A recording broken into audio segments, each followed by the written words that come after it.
Vamos a ver la última sección de esta parte, en donde vamos a tratar un tema relacionado con los modelos de lenguaje, pero no directamente con lo que veníamos hablando antes, que es el tema de las medidas de complejidad, cómo medir la complejidad de un lenguaje, y como van a ver también extensible a cómo medir la complejidad de una tarea en términos de la complejidad del lenguaje que involucre. Vamos a repasar un poco y vamos a considerar la idea de que los lenguajes pueden ser pensados como fuentes de información que emiten palabras, dado un vocabulario en principio vamos a considerar conocido y de tamaño fijo. Entonces, las preguntas que nos podemos hacer es que, dada una palabra, ¿qué capacidad tenemos de predecir la próxima palabra que va a venir? Eso nos da una idea de entropía. Si recordamos el concepto de entropía y teníamos una serie de ceros y unos, o podría extenderse a una serie numérica cualquiera, pensábamos en que algo tenía mayor entropía cuando teníamos menos capacidad de saber lo que viene a continuación. Si era una serie que tenía una constante y siempre era lo mismo, o dos números que se alternaban y siempre lo mismo, bueno, llegamos a la conclusión de que eso tenía una entropía cero, ¿no es cierto?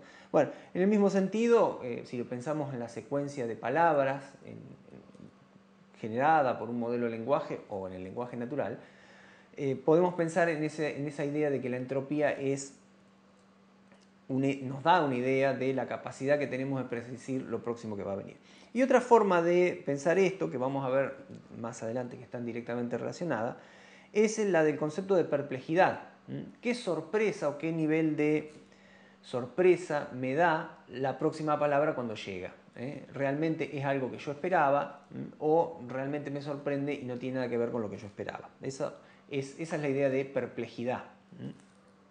Entonces, yendo a la definición original de la entropía para una fuente, acá tenemos la probabilidad, acá ya está puesto en términos de una secuencia de palabras, y acá, por supuesto, lo que queremos hacer es tender al infinito el tamaño o la longitud, digamos, de esa secuencia, sumamos sobre todas las posibles secuencias, y acá la típica estructura de la entropía, la probabilidad por el logaritmo de la probabilidad.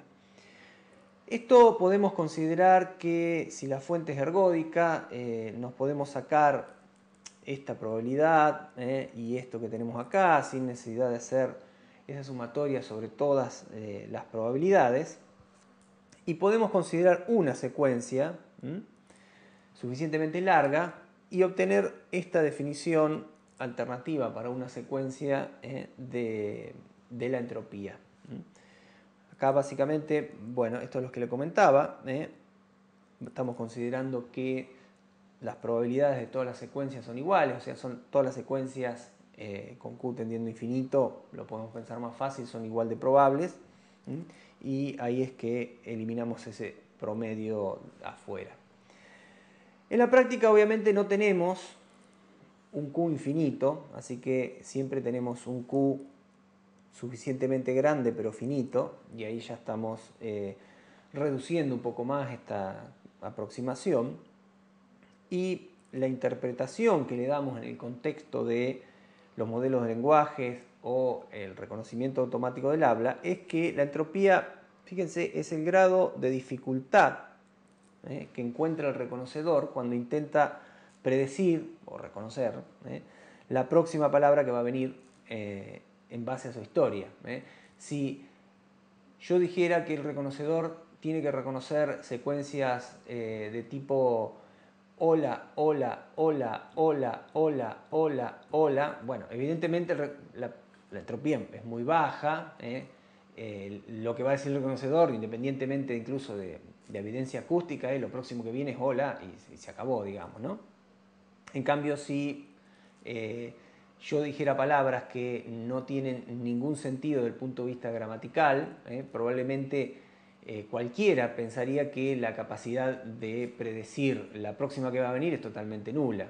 Así que bueno, en el medio están los modelos de lenguaje y estarán los modelos de lenguaje más o menos complejos.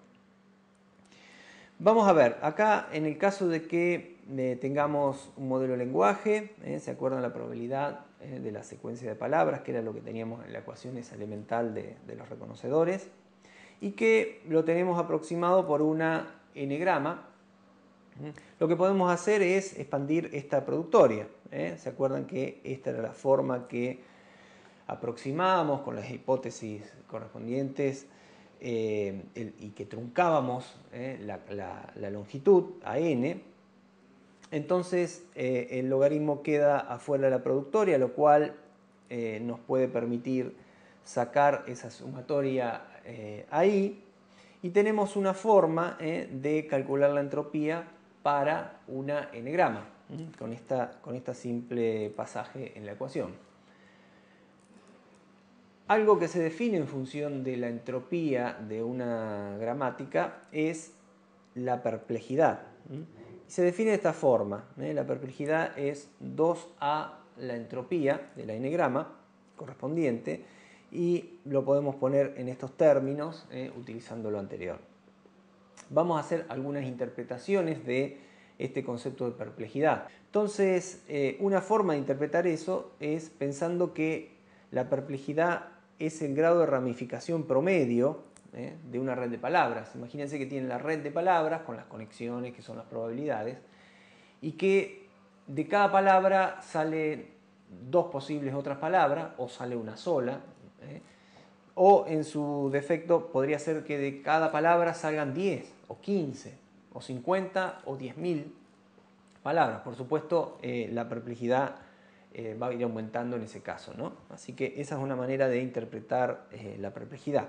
En el contexto de los modelos de lenguaje, fíjense que un modelo de lenguaje con menor perplejidad se considera mejor. Mejor en el sentido de que al tener menor perplejidad va a dar mayor información al reconocedor, porque reduce los caminos por los que el reconocedor puede pasar.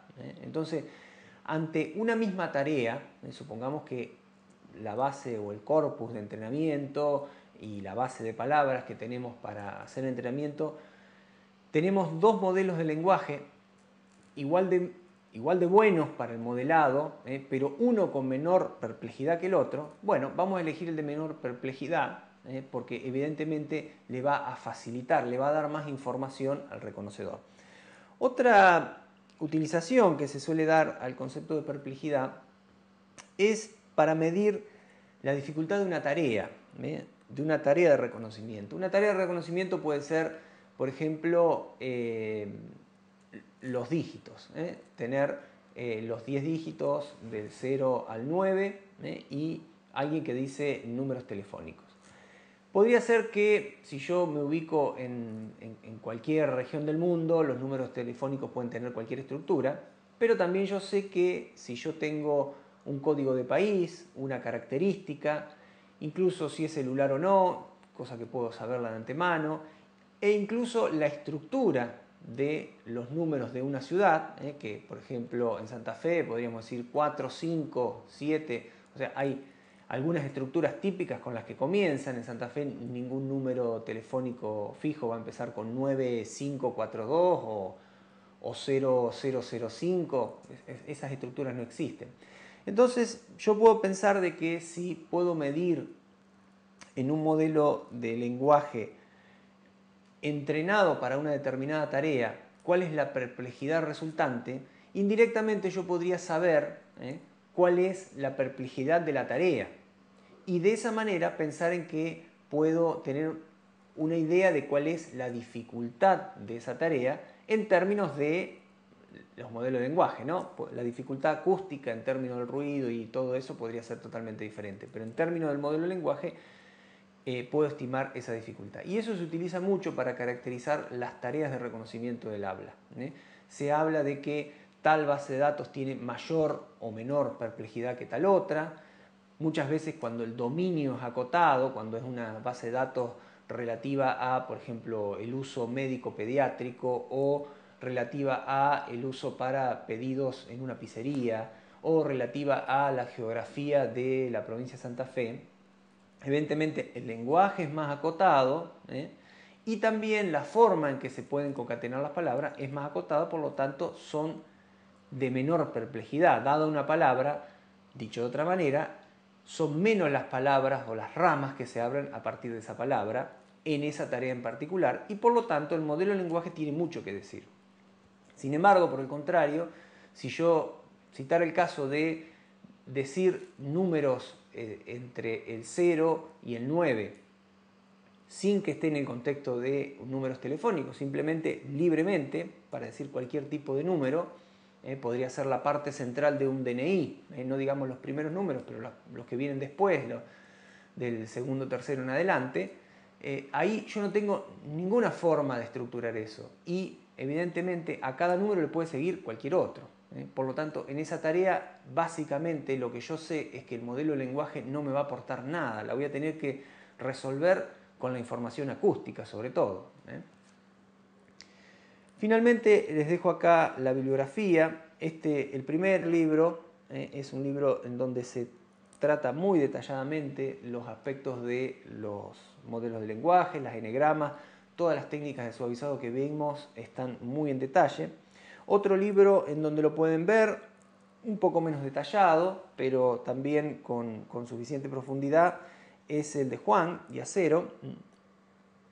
Y el clásico, que solo trata el backing off y el método de interpolación, hace alguna referencia a los otros nomás, el clásico de Rabiner también es una buena fuente para consultar este tema.